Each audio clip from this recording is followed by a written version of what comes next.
Аулада 17 ұл және 18 қыз ойнап жүр. Аулада барлығы неше бала ойнап жүр?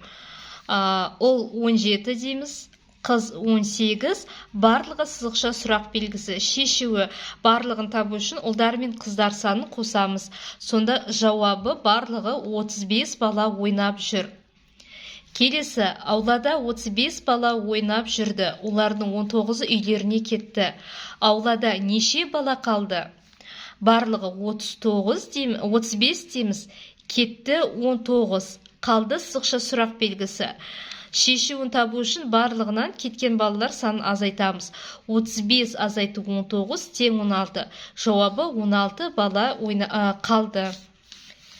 Енді қараңыздар, екіншісі, бірінші тапсырмадағы екі жай есептен құрама есеп құрастыр, оны түсіндіре отырып шығар дейді. Мінекей, аулада ойнап жүрген балалар санын, аулада қалған балалардың саны. 17 қосу 18 тең 35 бұл ойнап жүрген балалардың саны, және 35 азайту 19 тең 16 қалған балалар саны. Енді құрастыр дегенде былай істесек болады. Аулада 17 ұл және 18 қыз ойнап жүрді, олардың 19-ы үйлеріне кетті. Қанша балалар қалды? Енді құрама есепке айналдырған кезде 17 қосу 18 жақшаның ішіне аламыз, азайту 19 тең 16. Жауабы 16 бала қалды. Құрама есепке айналдырған кезде 17 мен 18 қосамыз, жақшаның ішіне алып аламыз да, одан 19-ды азайтамыз. Сонда бізде 16 шығады. Келесі, көркем еңбек сабағында қыздар 34 оюдың және 42 гүлдің суретін бояды. Қыздар барлығы неше сурет бояды? Мінекей, ойу 34, гүлдікін 42 деп аламыз, барлығы сызықша сұрақ белгісі. Шешуі барлығын табу үшін 34 пен 42-ні қосамыз. 34-ке 42-ні қосқанда 76. Жауабы барлығы 76 сурет бояды. Келесі, екіншісі, көркем еңбек сабағында қыздар 76 ою мен гүлдің суретін бояды. Оның 55-ін сынып бөлмесін безендіруге жұмсады. Неше сурет қалды дейді. Сонда барлығы 76 дейміз, безендірге 55, қалды сызықша сұрақ белгісі. Шешуі 76 азайту 55 тең 21. Жауабы 21. Барлығы 76 гүл сурет бояды, оның 55-ін безендіруге жұмсады. Сонда қанша қалды болған кезде, мінекей 76-та 55 азайтамыз, 21 қалады. Енді осыны құрама есеп ретінде шығаратын болсақ, 34 қосу 42, одан азайтамыз 55-ті. Өйткені 34 ою мен гүл ғой. 34 мен 42 ою мен гүлдің суреті. Соны жақшаның ішіне аламыз, азайтамыз 55 тең 21. Құрама есепке айналдырғанда осылай шығарамыз. Төртінші есептің асы 42 қосу 15 қосындысының мәні 39 азайту 12 айырмасының мәнінен қаншаға артық дейді. Бірінші жазып аламыз, 42 қосу 15 нешеге тең есептеп алып аламыз. 42 қосу 15 57-ге тең. Астына 39 азайту 12-ін мәні тауып аламыз. 39 азайту мәні 27-ге тең. Енді айтып тұр ғой, 42 қосу 15, 39 азайту 12-де неше қаншаға артық дейді. Біз стрелка қойып, осылай қойып қоямыз. Қаншаға артық екенін білу үшін мына амалды азайтамыз. Сонда 42 қосу 15-іміз 57-ге тең, 57-ден азайтамыз, 39 азайту 12-ге тең. 12 тең 27, 57-ден 27 азайтамыз, 30. Сонда 30 санына артық болады. Әсі 61 азайту 29 айырмасының мәні, мынау мән, 66 қосу 15 қосындысының мәні қаншаға кем? Мынау мән, мынадан қаншаға кем? Мінекей стрелка шығарып қойдық. Мына мәнді алдымен тауып аламыз. 61-ден азайтамыз 29-ды, 32 шығады жауабы. 66-ға 15 қосып 81 шығады. Енді қаншаға кем десе, демек 81-ден 32-ні азайтамыз. 81-ден 32-ні азайтсақ 49 болады. Сонда жауабы 49-ға кем. Келесі жасырын сандарды тап дейді. Мұнан x деп аламыз жұлдызшаны. Сонда 32 қосу 24 азайту x тең 41. 32-ке 24-ті қосып аламыз, 56 шығады. 56 азайту x тең 41. X тең 41 табу үшін 56-дан 41-ді азайтамыз. Сонда x тең 15-ке. Енді тексерейікші, 32 қосу 24 азайту 15, ол 41-ге тең болады.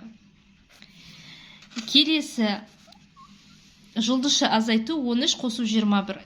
X азайту 13 қосу 21 тең 57-ге. X азайту 13 пен 21-ді қоссақ 34-ге тең, 34 тең 57. X-ті табу үшін 57-ге 34-ті қосамыз, X тең 91-ге. Келесі 56 қосу X қосу 11 тең 75-ке. 56 мен 11-ді қосып аламыз. X қосу 56-ға 11-ді қоссақ 67-ге тең. X қосу 67 тең 75. X тең X табу үшін 75-тен 67-ні азайтамыз. 75-тен 67-ні азайтсақ, жауабы 8 шығады. Келесі 26 азайту 13 азайту X тең 4. 26-дан 13-ті азайтып аламыз. 26-дан 13-ті азайтсақ 13. 13 азайту X тең 4. X тең, X табу үшін 13-тен 4-ті азайтамыз. 13-тен 4-ті азайтсақ 9-ға тең болады. 6-шы есеп цифрлық сауаттылық сабағында 8 қыз және 9 ұл компьютерге жұмыс жасады. Олардың 12-сі жұмыстарын аяқтады. Неше бала компьютердегі жұмыстарын жалғастырды? Былай жазамыз. Қыз сызықша 8, ұл 9, аяқтады 12, жалғастырды сызықша сұрақ белгісі. Шешуі, алдымен біз барлығын қанша бала бар екенін табуымыз керек. Ол үшін 8-ге 9-ды қосамыз. 8-ге 9-ды қосып жақшаның ішіне аламыз, аяқтаған 12 балаларды азайтамыз. Сонда 8-ге 9-ды қосақ 17, одан 12-ні азайтсақ 5. Жауабы сонда жұмыстарын жалғастырды 5 бала. Ойлан тап. 7-ші есептің асы. Бір сыныптың балалары кинотеатрға билет алу үшін 2-2-ден кезекке тұрды. Айдос пен Мағжан кезектің басына санағанда 4-ші жұп, ал соңынан санағанда 10-шы жұп болды. Сонда сыныпта неше оқушы бар дейді. Енді алдымен біз қарайық.